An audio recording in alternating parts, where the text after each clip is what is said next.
Hi, everybody. So it's me again, Jim, here offering my thoughts on stuff that's going on in the world right now. Okay, it's a little confusing and tense at the moment, which doesn't seem to be new, but the things I'm going to be discussing today are that it is Pride Month and former President Barack Obama's comments on critical race theory and how people who oppose critical race theory are supporting racial division.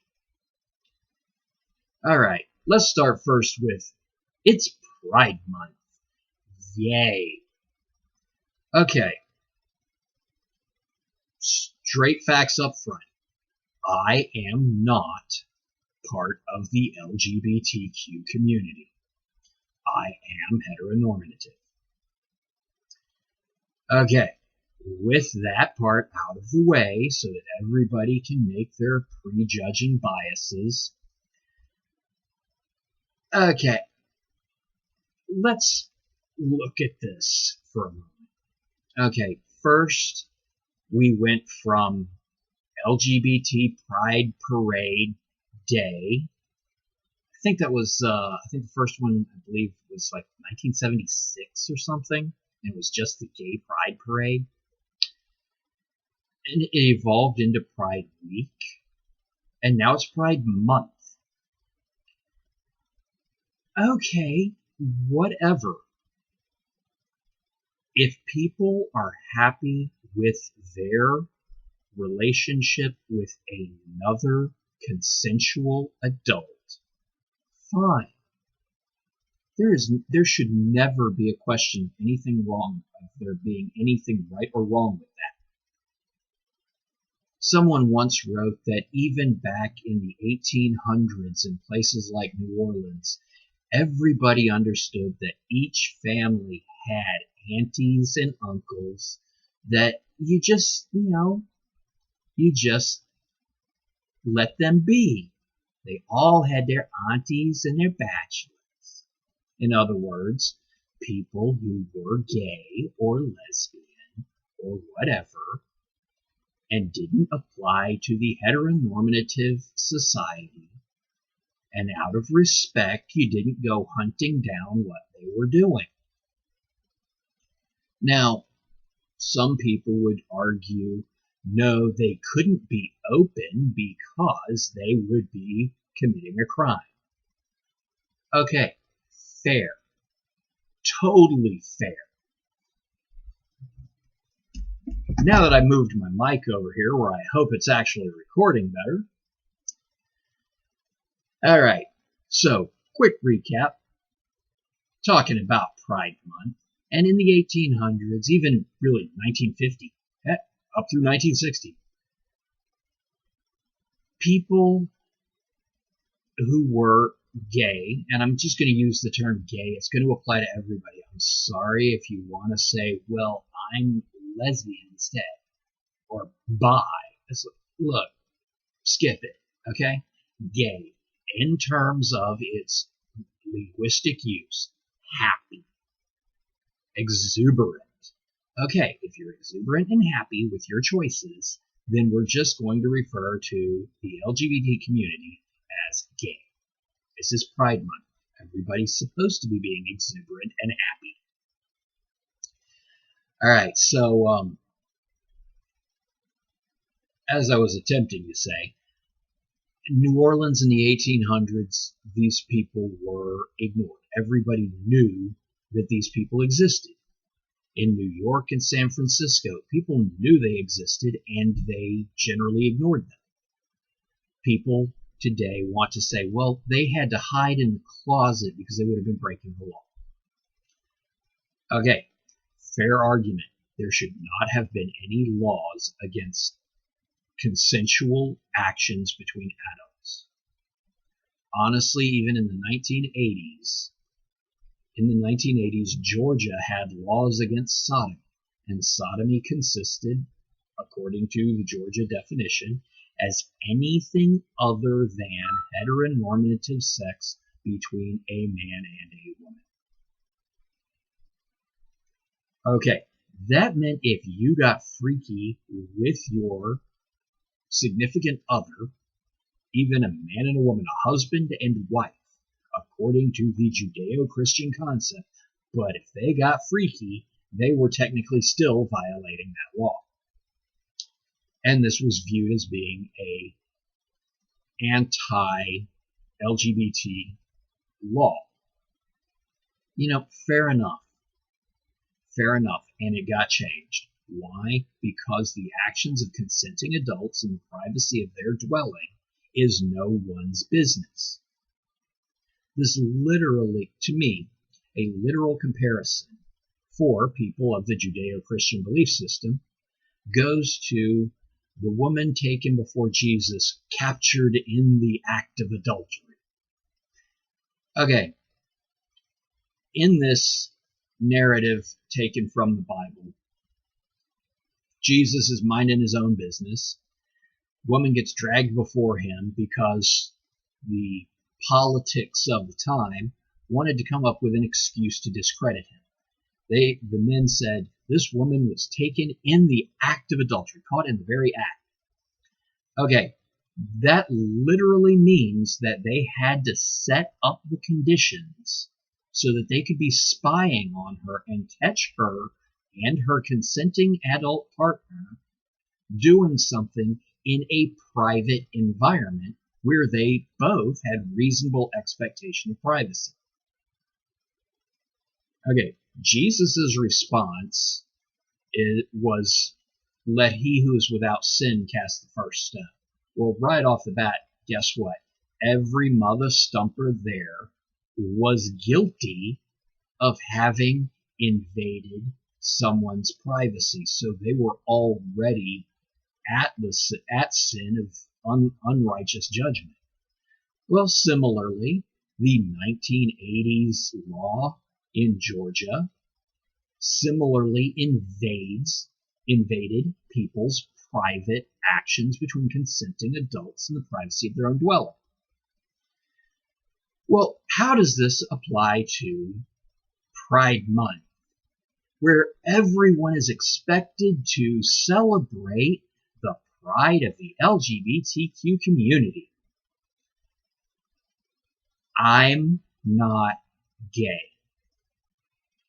I don't care what these people do with consenting adults in the privacy of their dwellings.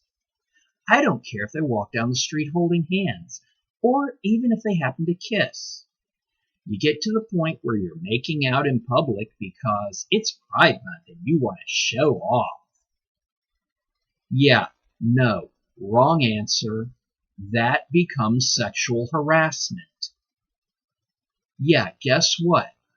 Forcing me to accept and celebrate Pride Month is no different than someone putting a bikini model up at the mechanic shop and saying, well, what?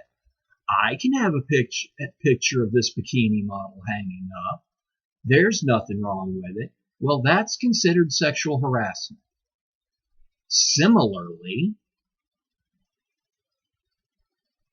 a couple of gay guys or a couple of lesbians in bikinis making out on a float to say we're celebrating Pride Month is still sexual harassment. However, their actions and their decisions with consenting adults in the privacy of their own dwelling is their damn business.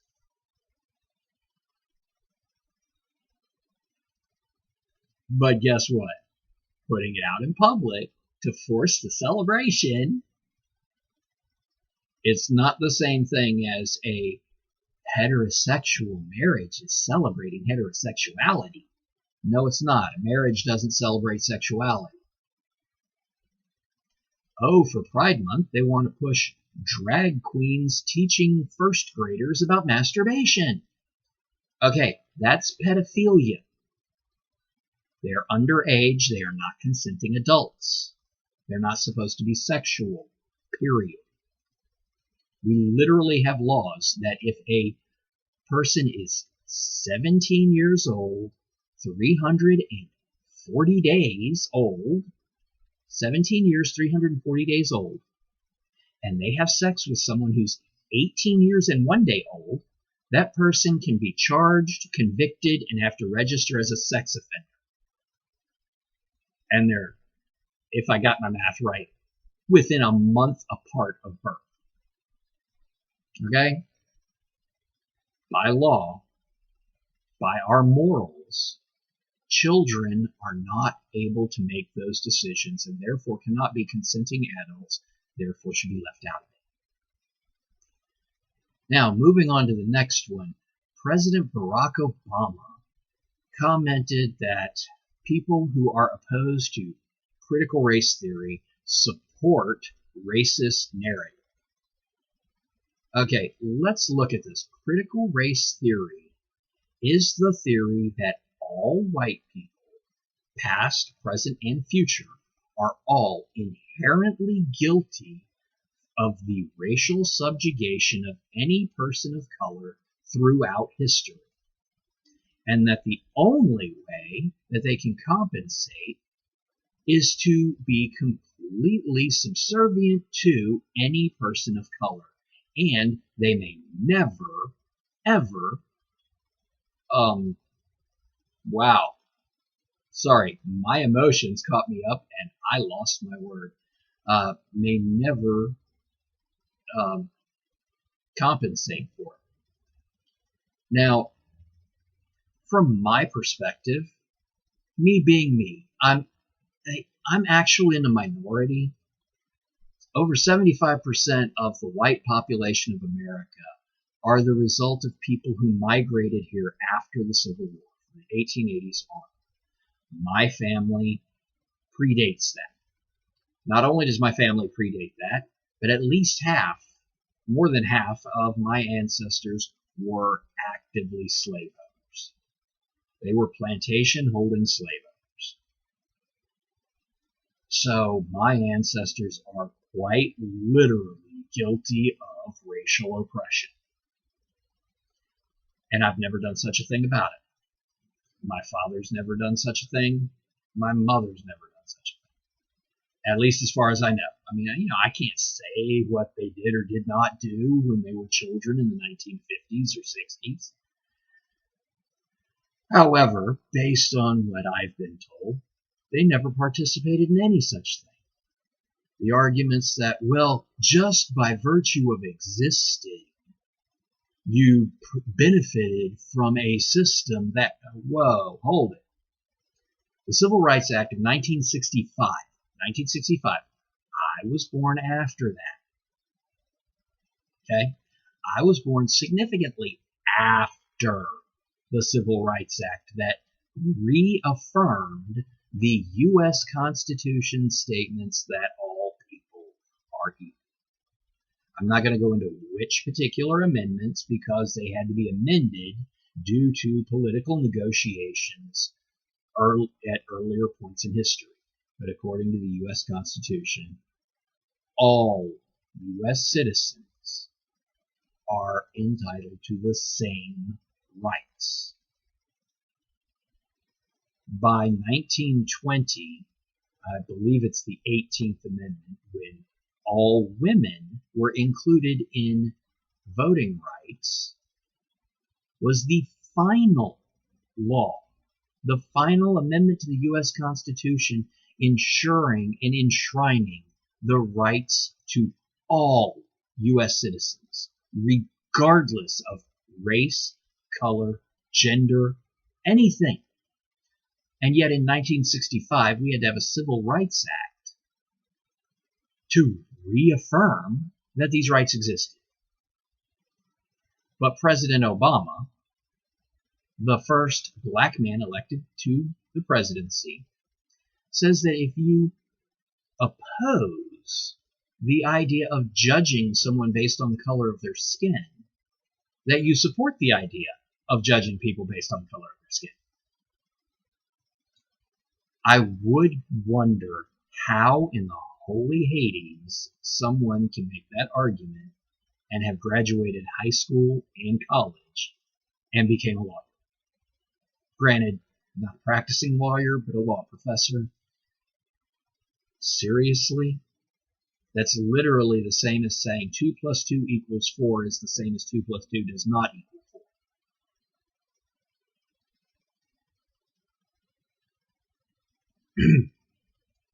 Now, this is said by the first black man elected president, which means that a large percentage of white people in America voted for a black man, even though that black man says that they all are inherently involved in the institutional oppression of black men. Okay, if that were the case, then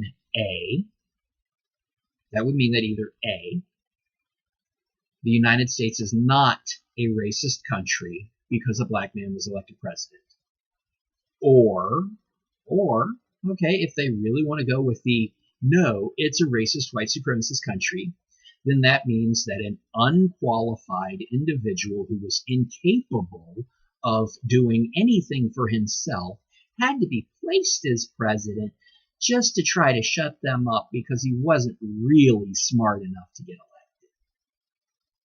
elected. Yeah, that sounds pretty fucking racist too. So I'm going to go with no, we do not have a systemically racist country.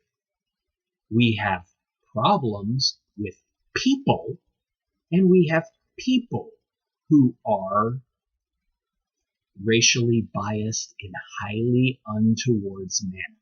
In other words, crappy pieces of crap. Yeah, there's something that people need to get in order, and that's the fact that people, individuals, are responsible for their own individual actions. Everyone needs to get that through their head. Nobody gave me anything. Nobody even gave me the opportunity to have anything. No one gave me any opportunity that was not available to every other citizen in this country, and available to a lot of people who are not citizens.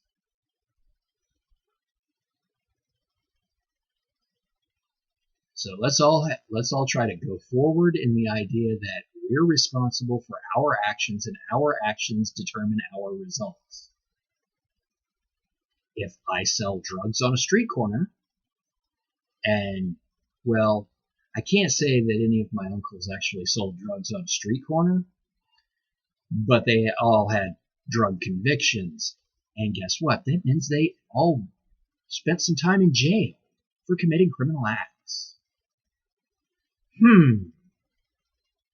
Because their actions resulted in consequences.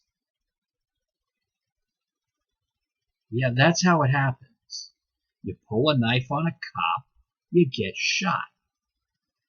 Would it be nice if it didn't end that way? Well, it would be.